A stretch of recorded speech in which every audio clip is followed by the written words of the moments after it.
glutatión, gracias al glutamato de sus componentes, hace que ingresen los aminoácidos y se regenera, pero gastando energía. Ya está, eso tiene que saber. Muy bien, entonces justamente estos aminoácidos, en base a las clasificaciones características que ustedes tienen, se llaman esenciales y no esenciales.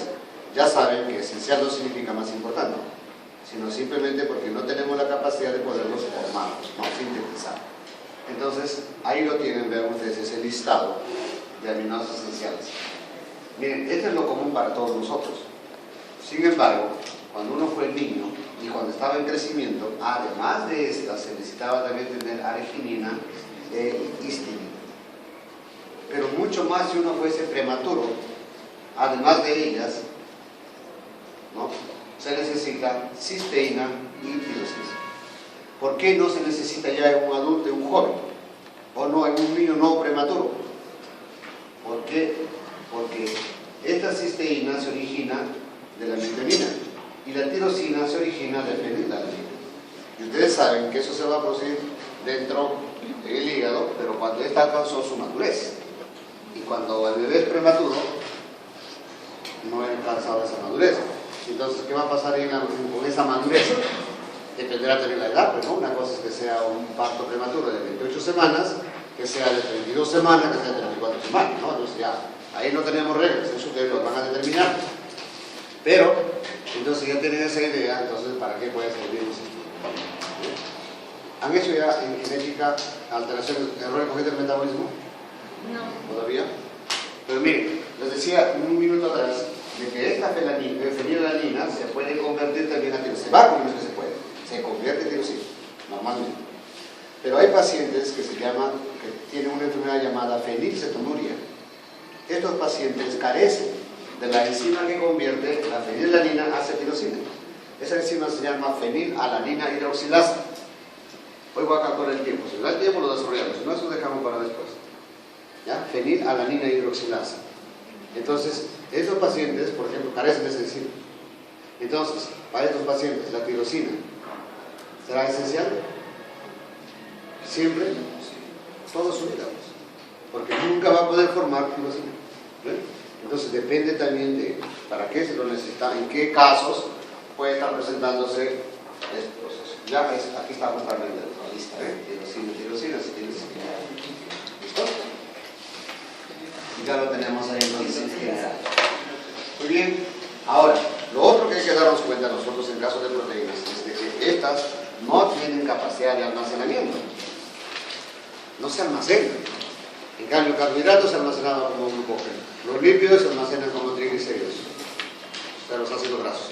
Pero estas no se pueden almacenar. Entonces, ese pool de aminoácidos del que debemos disponer proviene, como es obvio, de nuestra dieta, procesos de síntesis. Las proteínas que tenemos se van degradando, pero a su vez, conforme se forma esto, se van formando también nuevas proteínas, otros compuestos nitrogenados no proteicos, como dije, nucleicos, por ejemplo, y también entran a procesos catabólicos. Nuevamente bajan y así sucesivamente. Siempre les digo esto a sus compañeros de los grupos anteriores. Muchas veces, por ejemplo, cuando se van a un gimnasio, sea damas o varones, les comienzan a ofertar suplementos proteicos, aminoácidos, ¿no? Ahí dice, consuma 5 gramos por litro, no sé, o por leche, jugos, todo lo que les den. Y a veces después, ¿y si tomo más? El que vende, ¿qué les va a decir que no? ¿Qué les dice? Claro, ¿no? Está bien. Mejor unas 3 cucharadas, mejor todavía, en lugar de 1. Los están estafando, ¿sí? Son hidrosolubles, la mayor parte. Entonces, en conclusión, lo van a eliminar por la orina o por las heces. ¿Ven? No tiene ninguna importancia consumir más proteínas del que el organismo es capaz de aprovecharlo en ese momento. Es como, pero por supuesto va a haber situaciones en las cuales el organismo necesita más, también es otra cosa, ¿no? Pero entonces si se exagera no sirve de nada, porque no se almacena, como decimos. Entonces se usa lo que no usó, lo elimina el organismo. Pero sí, por ejemplo, puede ser un balance positivo si la mamá está gestando, por ejemplo. ¿Se dan cuenta ahora? Entonces, y para eso tiene que conocerse otro patrón. Pero primero un minuto para ver esto, ¿eh? Entonces, ¿cómo se produce el balance de todo este proceso? Tenemos estos 5 órganos clásicos. Intestino ya por capacidad absortiva que tiene. El hígado, siempre hemos dicho acá, ¿qué no se da en el hígado, no? Entonces el hígado tiene una particularidad, vean ustedes, tiene urea. El hígado es el único lugar en el organismo donde se genera urea. Cuando nosotros hicimos metabolismo en general, dijimos que producto de carbohidratos y de lípidos y de proteínas también, ¿qué se formaban como productos finales? CO2 y agua. Pero las proteínas, además de esos dos, formaban amoníaco.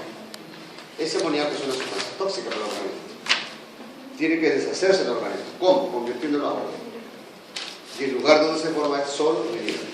En ningún otro sitio. ¿Bien? Por eso, entonces está relacionado con urea. Pero aquí dice glucosa, miren. ¿Con qué lo relacionamos eso? Está raro, glucosa con proteínas. Gluconeógenesis, muy bien. Gluconeógenesis, ¿no? Ese es el proceso. Entonces, que ayudaba a... Ahí está inclusive miren, el ciclo de glucosa adenina o el ciclo de Cajil. Entonces, ahí como para que vean cómo colabora el organismo de uno con otros vías metabólicas. Todas las vías están integradas, según las palabras.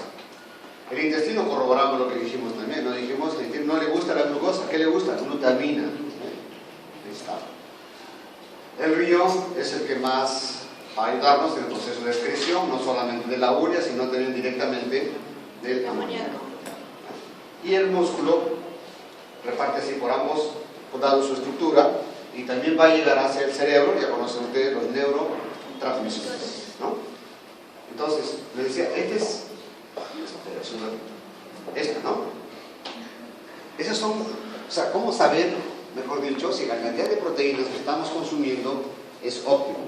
No se olviden que esto está hecho para metabolismo basal, ¿no? Entonces, los gimnasios les recomiendan consumir proteína justamente porque están trabajando, están utilizando energía.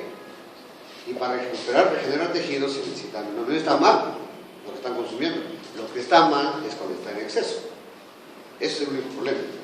Entonces, ¿cómo saber cuánto se requiere? Aparte del metabolismo basal, entonces hay un patrón. Este patrón que ven allí es llamado patrón FAO. O sea, no hay un solo alimento, pero es de todo eso, mejor dicho. Entonces, ¿qué ha hecho la FAO? La ha unido ovalbúmina, lactoalbúmina y ha generado ese patrón. Y digamos, ese es lo mínimo que una persona para su metabolismo basal debe consumir en un alimento cualquiera. Yo lo único que he hecho es acá, estos son datos reales, excepto que yo lo he redondeado en lugar de dejarle con decimales. Es que no se trata de aprenderse eso tampoco, sino se trata de saber entenderlo eso. Ustedes saben que ahora, por ley, los que producen alimentos y todo lo demás están obligados a generar el etiquetado. Y en el etiquetado deben estar los componentes.